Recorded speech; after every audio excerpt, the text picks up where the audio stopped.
raadiyoonii Dirree Shaggar. raadiyoonii Dirree Shaggar. raadiyoonii Dirree Shaggar.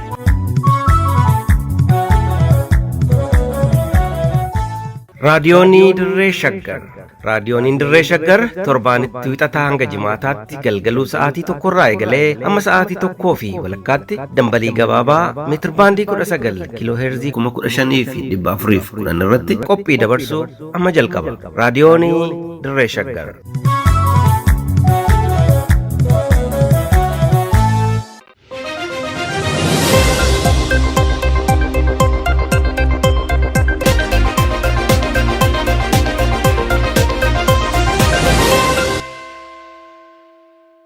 Ashamaa harka fuune akkam jirtu kabajamtoota dhaggeeffattoota raadiyoonii Dirree Shaggar. Nagaan keenya kabajaa bakka isin jirtan hundattaa qaqqabu jechaa oduu guyyaadhaa isin dhageessisa. Kan isinitti immoo an Iftuu Galataati. Lolli mootummaa Itoophiyaa fi waraana bilisummaa Oromoo jidduutti gaggeeffamaa jiru sadarkaa jaarsolii biyyaatiin milkaa'uu danda'u bira darbee jiraachuu hayyuun siyaasaa obbo Jawaar Mohammad beeksisan. Waraanni mootummaa aanaa jalduutti dargaggoo tokko rasaasaan ajjeese kanneenii fi kanneen biroos qabannee dhiyaanneerraa amma xumuraatti waliin tura.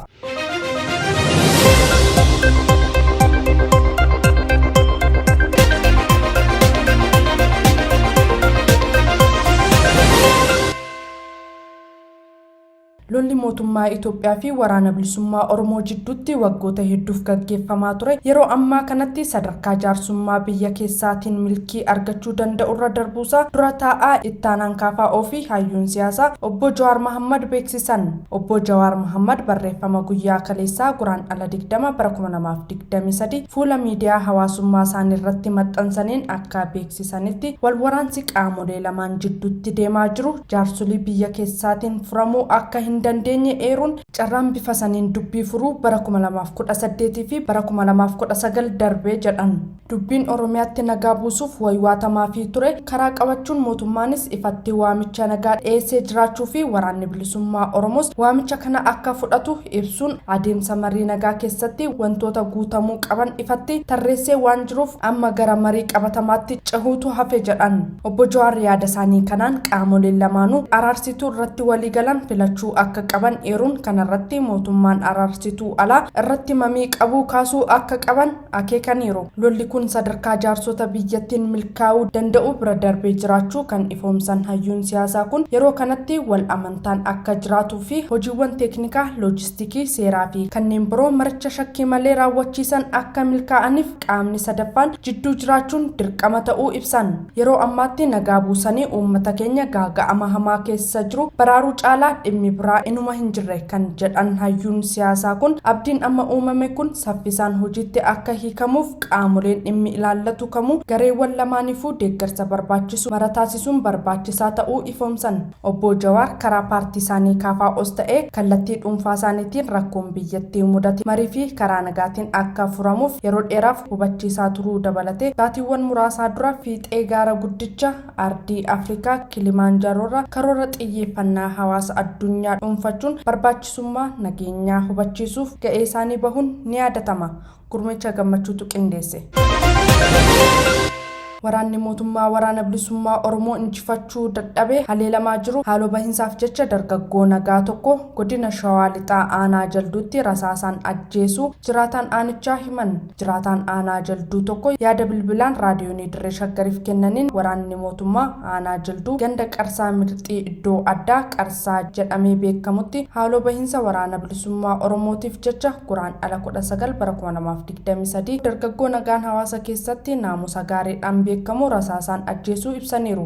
Maddi kun akka jedhanitti lolli cimaa ta'e dilbata darbe waraana mootummaa fi waraana bilisummaa Oromoo jidduutti ganda Qarsaa Mirxii keessatti adeemsifamaa kan ture yoo ta'u lolichi eega qabbanaa'ee booda waraanni mootummaa haleellaan waboon irra gahee haaloo bahuuf dargaggoo maqaan isaa Baa'isaa Goonfaa Tolasaa jedhamu rasaasaan ajjeeseera. Lola bakka addaa Qarsaa jedhamee beekamutti waraana bilisummaa Oromoo fi waraana mootummaa gidduutti gaggeeffame kanaan waraanni mootummaa garmalee miidhamuu kan himan maddi keenya sababa kanaanis waraanni mootummaa kanneen lubbuun hafanii fi boodarra gara biraarraa gara godinichaa dhufan callisanii uummatuma nagaatti dhukaasaa turuu ibsan. Dargaggoo baay'isaanis battaluma sanatti akka tasaa mana jireenya maatii isaatii keessaa gara alaatti wayita bahetti gaaffii tokko malee waraana mootummaatiin rasaasni akka irratti roobe kan eeran maddi raadiyoonii Dirree Shaggar dhukaasni irratti banamuu isaatiin rifatee lubbuusaa oolfachuuf mana maatii isaatti fuulleeffatus deebi'ee seenuu hanqate mana namoota ollaatti kan baqate yoo ta'u waraanni mootummaa mana dargaggoo baay'isaan itti baqate keessaa gadi baasuun rasaasa itti roobsanii ajjeesuu himan.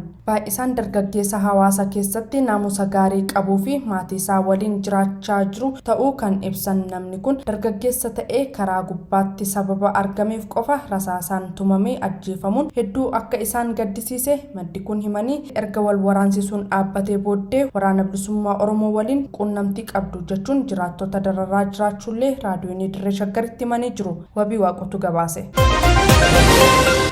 Harargee Bahaatti lolli cimaan waraana bilisummaa Oromoo fi waraana mootummaa gidduutti taasifamaa jira. Godina Harargee aanaalee naannawaa gaara mul'ataatti argaman keessatti waraana bilisummaa Oromoo fi waraana mootummaa gidduutti wal waraansi cimaan guyyoota muraasa darbaniif walitti fufee adeemsifamaa jiraachuun ibsame. Maddi raadiyoonii Dirree Shaggar dhimma kana quba qaban bakkasii akka himanitti mootummaan Bilxiginnaa aanaalee Harargee Bahaa bakka waboon socho'aa jiru kanneen akka gaara mul'ataa fi kanneen biroo naannawaa sanatti argaman keessatti sakatta'insa mootummaan ABO Shanee jechuun waraana isaa bobbaasuu isaatiin Guraandhala 18 bara 2023 irraa jalqabee lolli cimaan adeemsifamaa jira. Sababa ABO Shanee fi caasaasaa balleessina jedhuun mootummaan torban tokko dura poolisoota humna addaa Oromiyaa fi milishoota aanichaa waliin gurmeesse aanaalee naannawaa gaara mul'ataatti argaman kanneen akka Gurraawaa fi kanneen biroo keessa bobbaasee turuu himanii sochii waraanni mootummaa waraana bilisummaa Oromoo dhabamsiisuu jedhuun gara baadiyyaatti godheen lolli kun banamuu isaatiin yeroo ammaa kana guyyurraa sagalee dhukaasaa dhaga'aa akka jiran dubbatan.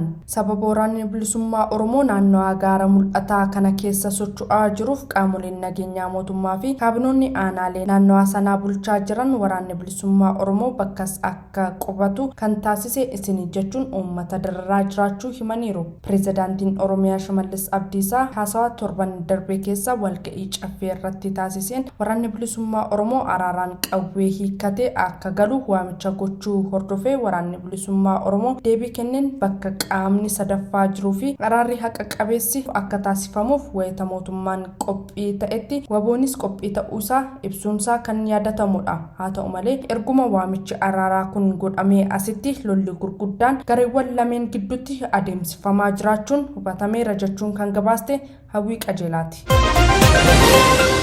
Oduudhuma wal qabateen loltoonni mootummaa ammallee waraana bilisummaa Oromootti makamaa jiraachuun beekame. Loltoonni mootummaa miseensota raayyaa ittisa biyyaa ta'an lama meeshaa waraanaa hidhannoo guutuu waliin waraana bilisummaa Oromootti dabalamuun ibsame. Odeessi keessoo waraana bilisummaa Oromooti raadiyoonii Dirree Shaggar dhaqqabee akka addeessutti loltoonni miseensota raayyaa ittisa biyyaa ta'an lama Guraandhala 19 bara 2023 hidhannoo guutuu waliin godina Gujii Lixaa aanaa Bulee Horaatti waraana bilisummaa Oromootti dabalamaniiru.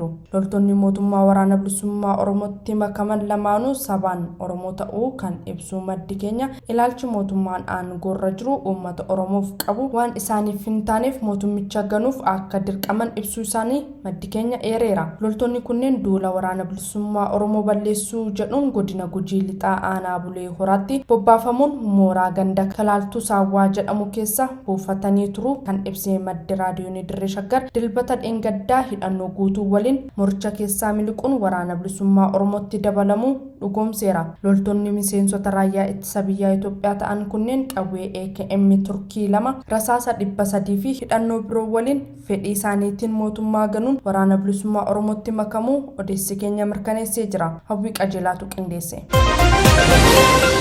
Kabajamtoota dhaggeeffattoota raadiyoonii Dirree Shaggar oduun har'aaf qabannee dhiyaanne kan mangammaa ture waan waliin turtaniif hedduu galatoomaa horaa bulaa deebanaa.